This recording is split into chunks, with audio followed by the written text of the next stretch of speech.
બાદ હવે વરસાદ કરીએ બોટાદમાં અષાઢી બીજનો વરસાદ જોવા મળ્યો। મેઘરાજાએ ફરી કરી મેઘ મહેર।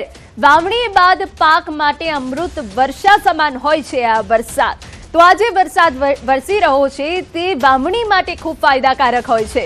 બોટાદમાં કીજા ખેડૂતો મેઘરાજાની રાહ જોઈ રહ્યા હતા। બોટાદમાં સારો એવો વરસાદ પડ્યા બાદ મેઘરાજાએ વિરામ લીધો હતો, પરંતુ ફરી એક વખત આજે અષાઢી બીજ છે તે દરમિયાન હવે વરસાદ પડ્યો છે, જેના કારણે હાલ માહોલ જે છે ઠંડક ભર્યો થઈ ગયો છે। મેઘરાજાએ ફરી મહેર કરી છે। ગ્રામ્ય વિસ્તારોમાં હાલ વરસાદ પડી રહ્યો છે। તો બોટાદમાં અષાઢી બીજનો વરસાદ પડ્યો છે। વાવણી બાદ પાક માટે અમૃત વર્ષા સમાન હોય છે આ વરસાદ। આજે અષાઢી બીજનો દિવસ છે અને તે વચ્ચે જ રાજ્યના અલગ અલગ જિલ્લાઓમાં વરસાદ પડી રહ્યો છે। વરસાદના કારણે વાતાવરણમાં ઠંડક પ્રસરી છે અને ખેડૂતોમાં પણ ખુશીનો માહોલ જોવા મળી રહ્યો છે।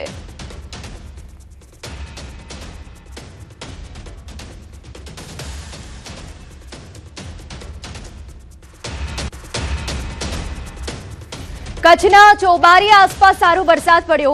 ચોબારી અને કકરવા વચ્ચે વરસાદ પડ્યો। વરસાદી પાણી રોડ પર ફરી વળ્યા, જેની તસવીરો અમે આપને બતાવી રહ્યા છે। સોશિયલ મીડિયા પર વિડીયો વાયરલ થયો છે કે જ્યાં એક માર્ગ પરથી નદીની જેમ પાણી વહી રહ્યું છે।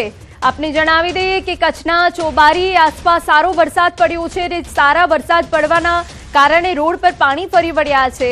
આપને જણાવી દઈએ કે નદીમાં જળપ્રવાહ વધી ગયો। ચોબારી કકરવા વચ્ચે વરસાદી પાણી રોડ પર ફરી વળ્યા। સોશિયલ મીડિયા પર વિડીયો વાયરલ થયો છે।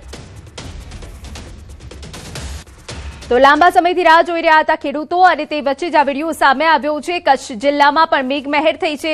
અલગ અલગ જે ગ્રામ્ય વિસ્તારો છે ત્યાં સારો એવો વરસાદ પડ્યો છે, ક્યાંક ભારે વરસાદ પડ્યો છે। ભારે વરસાદ પડવાના કારણે જે માર્ગ છે તે નદીમાં ફેરવાઈ ગયો હોય તે પ્રકારના દ્રશ્યો સામે આવ્યા છે। વાહન વ્યવહાર અહીંથી બંધ થઈ ગયો હોય તે પ્રકારે સ્પષ્ટ જોઈ શકાય છે। વાહનો નીકળવાની કોઈ જ અહીંયા શક્યતા દેખાઈ નથી રહી। નદીના પ્રચંડ પ્રવાહની માફક અહીંયાથી પાણી પસાર થઈ રહ્યું છે।